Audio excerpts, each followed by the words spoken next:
સિદ્રાણા ગામના તમામ નાગરિકોને હું ન્યૂ વિઝન તરફથી ખૂબ ખૂબ સ્વાગત કરું છું.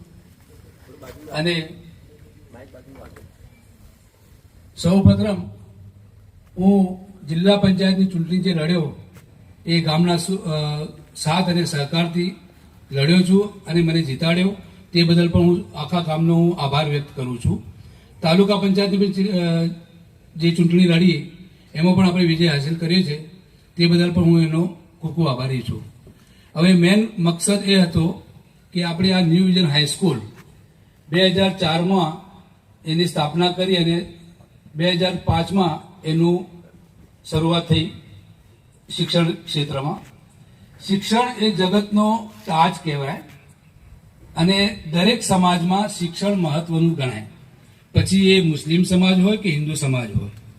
શિક્ષણ વગર જિંદગી અધૂરી છે એ પણ કહીએ તો એમાં કોઈ અધૂરી વાત નથી.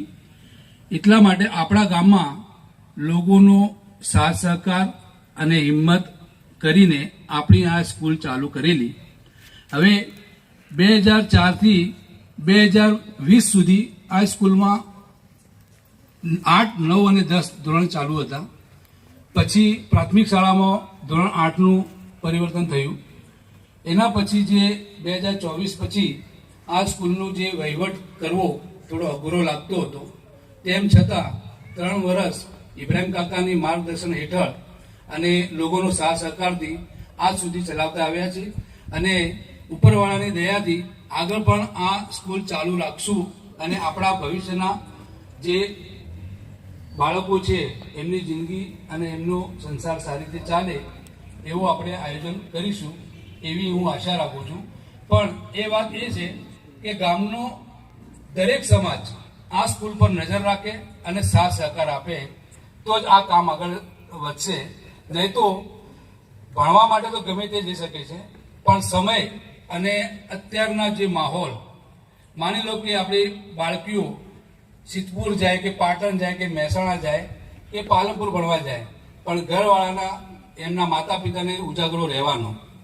તો 9 અને 10નું ધોરણ અત્યારે આપણા સ્કૂલમાં ચાલુ છે. તો એ આપણી ગામની બાળકીઓ અહીંયા સારું શિક્ષણ મેળવે. અને નો ડાઉટ આ સ્કૂલનું રિઝલ્ટ અમે છેલ્લા 10 વર્ષથી જોઈએ છીએ કે 90%થી નીચે ગયું નથી. આ વખતે પણ 97.17% આ સ્કૂલ હાસિલ કર્યું છે. એક વિદ્યાર્થી ખાલી ફેલ થયો છે. એટલે આપણે આ સ્કૂલનું જે શિક્ષણ છે એમાં પ્રિન્સિપાલ અને આપણી ગામની જ 2 બહેનો છે જે શિક્ષિકાઓ તરીકે સેવા બજાવે છે. પગારનું ધોરણ તો ખરેખર ઓછું જ છે, પણ એ લોકોને પગાર નથી પડી. જે લોકો અહીંયા શિક્ષણ આપી રહ્યા છે એ લોકોને પગારનું એટલું મહત્વ નથી આપતા.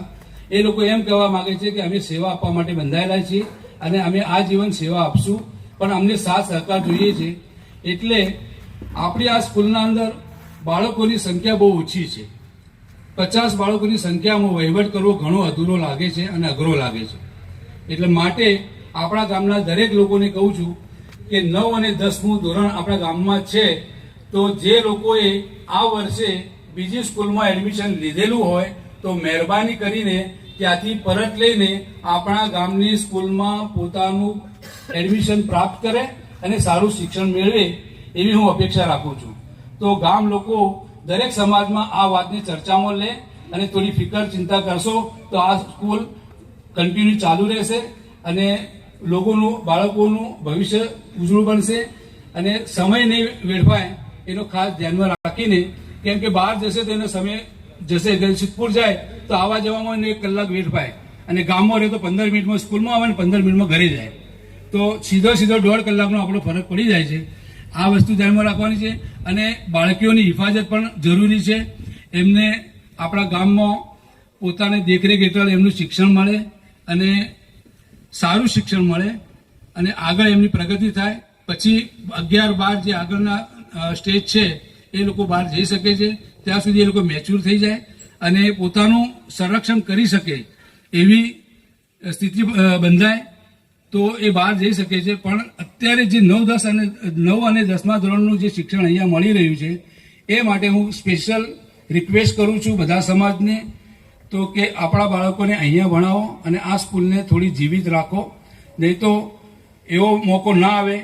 અને ઇબ્રાહિમ કાકાએ બોધરી આપી છે કે હું જીવું ત્યાર સુધી આ સ્કૂલને કંઈ આંચ નહીં આવવા દઉં.